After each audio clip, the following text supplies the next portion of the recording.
vitamin D yetishmovchiligi, rahit kasalligi. Bu ikkita atamani o'rtasida nima o'xshashlik bor va nima farq bor? Kelinglar bu haqida gaplashamiz.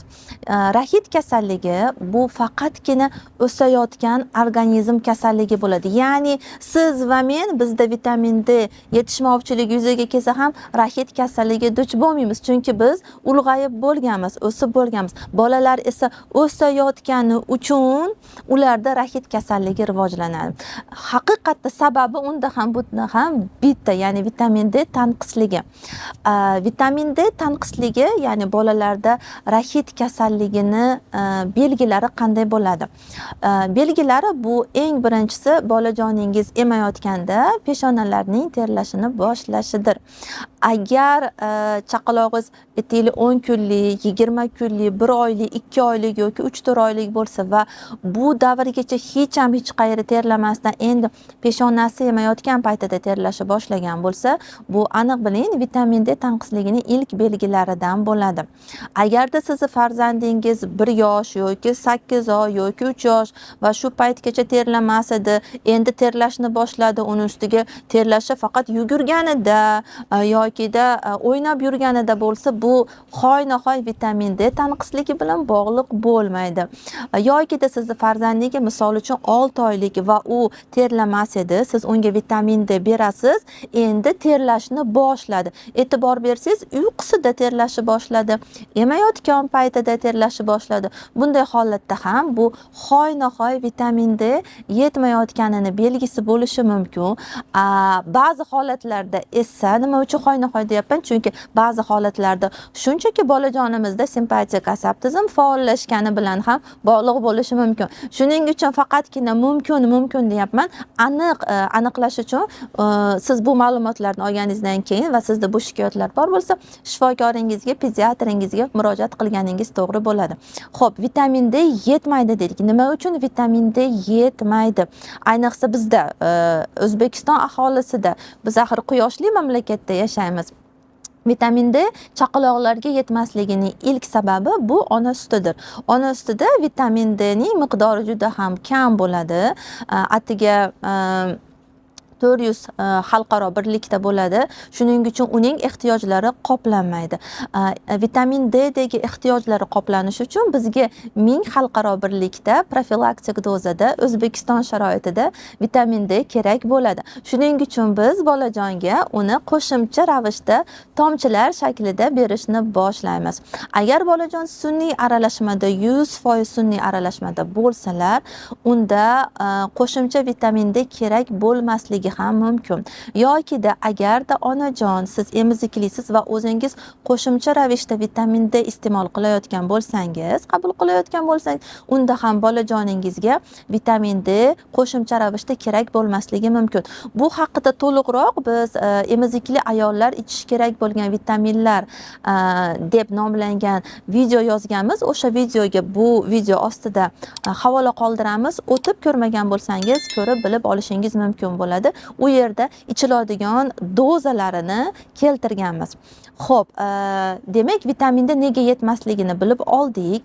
Nima uchun kerak? Vitamin D bu pro-gormon deyiladi, ya'ni u gormonga yaqin bo'lgan modda hisoblanadi va organizmimizda juda ham ko'p jarayonlarda ishtirok etadi. Avvalambor bu kalsiy va fosfor modda almashinuvida.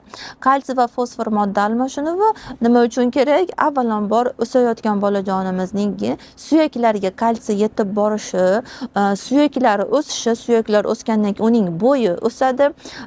Undan tashqari mushaklarning, muskullarning ishlashi uchun ham kerak bo'ladi. Ya'ni bu yurak ham bo'lishi mumkin, ichak ham, bronxlar, qon tomirlar, ya'ni muskullarimiz faqatgina qo'l oyog'imizdagina emas, tanamizning hamma joyida qon tomirlarning atrofida ham bor. Shuning uchun vitamin D yetmayotganda ich qotishi bo'lishi mumkin, kuzatilishi, uyquning buzilishi, bolaning mushaklarining gipotoniyasi, ya'ni tonusining past bo'lishi ham kuzatiladi. Xo'p, bilib oldik. Demak, vitamin D ni bizga qiziqarli bo'lgan asosiy tomoni kalsiyni joyiga yetkazib berish, ya'ni suyakka va muskullarga yetkazib berish va u yetmaganda ilk belgi bu o'sha terlashdir. Undan tashqari, hozir aytib o'tganimdek, uyqu ham buzilishi mumkin, ich kelishi ko'proq qotish shaklida, ba'zida esa bir ich ketishi, ya'ni biroz ich suyulishi, biroz ichi sekinlashi tarzida ham kuzatilishi mumkin. Undan tashqari, bolani ushlasangiz, ko'pchilik aytadi, xom semiz, ya'ni u do'mboqqina bo'lishi mumkin, lekin o'ta yumshoqdir. Ya'ni muskullari tonisi biroz pastroq bo'lishi ham mumkin. Vitamin D yetmasligini belgilari. Undan tashqari, bolalarda cho'chishi, ya'ni qandaydir tovush eshitilganda yotgan joyda bitta sakrab tushishi ham u ham belgi bo'lishi mumkin. Lekin faqatgina bu belgi bo'lib, boshqa belgilar bo'lmasa, bu vitamin D tanqisligini belgisi bo'lmaydi. Chunki ma'lum oyda bolalarda cho'chishi bu norma ham bo'ladi. Demak, hozir biz vitamin D da uchraydigan ko'p belgilarni bilib oldik va eng birinchisi albatta bu terlashdir. Xo'p, profilaktik dozani ham tushunib oldik. Profilaktik doza bu 1000 xalqaro birlik. Qachondan boshlab beramiz? Bolajonimizga o'zi 2 oydan boshlab vitamin D berishni boshlashimiz kerak. Chunki odatda agar bola o'z muddatida tug'ilgan bo'lsa, o'z vaqt soati bilan ona homiladorlikning so'nggi trimestrida bolaga vitamin D ni zaxira qilib shakllantirib bergan bo'ladi. Agar bola muddatidan oldin tug'ilgan bo'lsa, tug'ruqxonadayoq berishni boshlashimiz mumkin. Albatta shifokoringizni tavsiyasi bilan. Lekin ko'p holatlarda biz chaqaloqlarning 21 kunligidan boshlab vitamin D ni profilaktik dozada, ya'ni 1000 xalqaro birlikda berishni boshlaymiz. Bu aptekada sotiladigan vitamin D lardan aksariyat holatlarda 2 tomchini hosil qiladi. Agarda siz qandaydir biologik faol qo'shimchalar, hozir juda ham urfga kirgan har xil badlar, Amerikaniki deymizmi, Germaniyaniki, Britaniyaniki, Yaponiyaniki, Rossiyaniki, har xil mamlakatlardan keladi. Undaylarni bermoqchi bo'lsangiz, albatta unda International Ungwentum deydi. Mana bu yerda uni belgisini qoldiramiz. O'shanday belgisiga qarang. Ba'zi holatlarda 1 millilitrda atigi 400 xalqaro birlikda vitamin D bo'ladi. Ba'zida esa 6 tomchida bo'lishi mumkin va siz unda 2 tomchi bersangiz, siz bolaga vitamin D deyarli bermagan bo'lasiz va uning ehtiyojlari qoplanmaydi. Shuning uchun dozasini tanlashda albatta shifokoringizni tavsiyasiga amal qilganingiz to'g'ri bo'ladi. Vitamin D haqida juda ham uzoq gapirsak bo'ladi va bizda vitamin D deb nomlangan webinar bor. Agar sizga bu webinar qiziq bo'lsa, izohlarda shu webinar haqida ma'lumot olishingiz uchun adminlarimizga manzil qoldiramiz. Ular bilan bog'lanib, webinar haqida ko'proq ma'lumotga ega bo'lsangiz bo'ladi. Yana qanday savollarga javob olishni xohlaysiz? Albatta izohlarda qoldiring. Keyingi videolarda ularni yoritamiz.